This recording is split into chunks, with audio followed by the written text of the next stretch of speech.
Hello all, welcome back to my channel Meena the Superwoman. இன்னைக்கு ஒரு ஹெல்தியான dinner recipe red poha வச்சு எப்படி பண்ணலாம் அப்படினு காமிக்க போறேன். வாங்க வீடியோக்குள்ள போலாம்.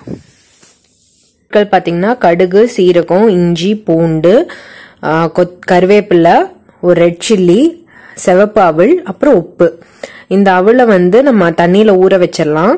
சோ கழுவுனாதான் அந்த தூசு அதெல்லாம் போகும் and ஊர்னாதான் ஈஸியா இருக்கும் சமைக்கிறதுக்கு. சோ இத தண்ணி விட்டு நல்லா அலசிக்கோங்க. ஒரு 2 to 3 நிமிஷம் ஊற விடுங்க. இது ஊறக்குள்ள நீங்க மிச்ச வெங்காயம் பூண்டெல்லாம் ஊற வச்ச அவல் pan heat பண்ணிட்டு ஒரு 2 to 3 drops of oil add பண்ணிக்கோங்க.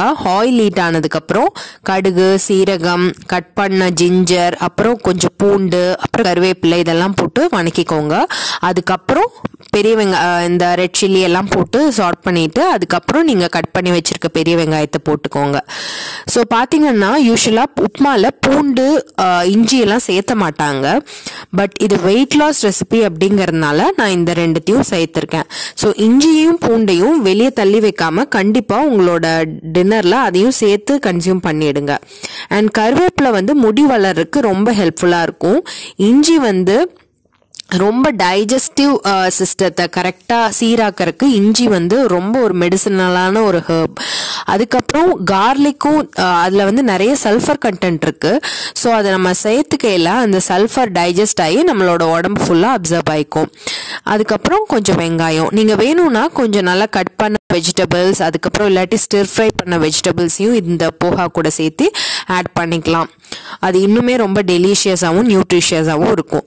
ஸோ இதை மொத்தமா எல்லாம் சார்ட் பண்ணிட்டு நம்ம ஊற வச்சிருக்க அவலையும் சேர்த்து ஆட் பண்ணிக்கலாம். இந்த உப்புமா செய்யறதுக்கு ஒரு 2 to 3 மினிட்ஸ் கூட ஆகாது. ஸோ இதுக்கு நீங்க தேவைக்கேற்ற மாதிரி சால்ட்டும் கொஞ்சம் கிரீன் சில்லியும் வேணா போட்டுக்கலாம், கொஞ்சம் காரமா ப்ரிஃபர் பண்ணீங்க அப்படின்னா. இந்த சிவப்பு அவல் பார்த்தீங்கன்னா ரொம்ப ரொம்ப நியூட்ரிஷியஸான ஒன்று. கொஞ்சம் கோர்ஸா இருக்கும் ஃபர்ஸ்ட் சாப்பிட்றதுக்கு. ஆனால் வெள்ளை அவலை விட இது ஒரு பெஸ்ட் ஆப்ஷனா இருக்கும். ஏன்னா இது ஹெல்த், ஹார்ட் ஹெல்த்துக்கும் ரொம்ப நல்லது. பிளஸ் ஹீமோகுளோபின் கண்டென்ட் இது கொடுக்கும் அப்படின்னு சொல்லி நான் படித்தேன். ஸோ இதை மூடி போட்டு விட்டுடலாம். டின்னருக்கு இந்த மாதிரி லைட்டான ஃபுட் சாப்பிட்றதுனால என்ன ஆகும்னா நம்ம அவ்வளோ சீக்கிரம் வெயிட் லூஸ் பண்ண ஆரம்பிப்போம், சீக்கிரமா வெயிட் லூஸ் பண்ண ஆரம்பிப்போம். ஸோ நீங்க ஆட் பண்ணியிருக்க ஒரு இன்கிரீடியண்ட்டுமே ரொம்ப ஹெல்த்தியான ஒன்று. ஸோ நீங்க கில்ட் ஃப்ரீயா இதை நல்லா சாப்பிடலாம். ஸோ இது ரெடி ஆயிடுச்சு.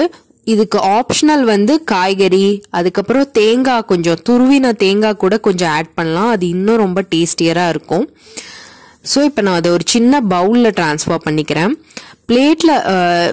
சின்ன பிளேட்டோ இல்லை சின்ன பவுல்லையோ நான் இப்போ சாப்பிட ஆரம்பிச்சிருக்கேன். என்னன்னா கொஞ்சம் போர்ஷன் கண்ட்ரோல் பண்ணுறதுக்கு இது ரொம்ப ஹெல்ப் பண்ணுது. சின்ன பவுலில் சாப்பிடையில என்ன ஆகும்னா நீங்க இந்த போர்ஷனுக்கு மேலே போக மாட்டீங்க. ஸோ நம்மளுக்கு ஒரு போர்ஷன் கண்ட்ரோல் பண்றதுக்கு இது ரொம்பவே ஹெல்ப்ஃபுல்லா இருக்கு. எனக்கு இது ஹெல்ப்ஃபுல்லா இருக்கு. நீங்களும் ட்ரை பண்ணி பாருங்க, உங்களுக்கு ஹெல்ப்ஃபுல்லா இருக்கும்னு நினைக்கிறேன். ஸோ நார்மல் தண்ணிக்கு பதிலாக சீரக தண்ணி வச்சிருக்கேன். இந்த சீரகத்தையும் சேர்த்து சூ பண்ணி சாப்பிட்டுடுங்க. ஸோ ரொம்ப நல்ல. ஸோ இப்போ எப்படி இருக்குன்னு டேஸ்ட் பண்ணலாம். சூப்பரா இருக்கு டேஸ்ட் அண்ட் அதோட ஃப்ளேவர் எல்லாமே.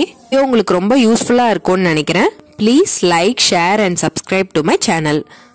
If you have any questions or feedbacks or comment, you can drop in the comment section. I'll be glad to respond back to you. Thank you. Have a good day. Bye. Take care.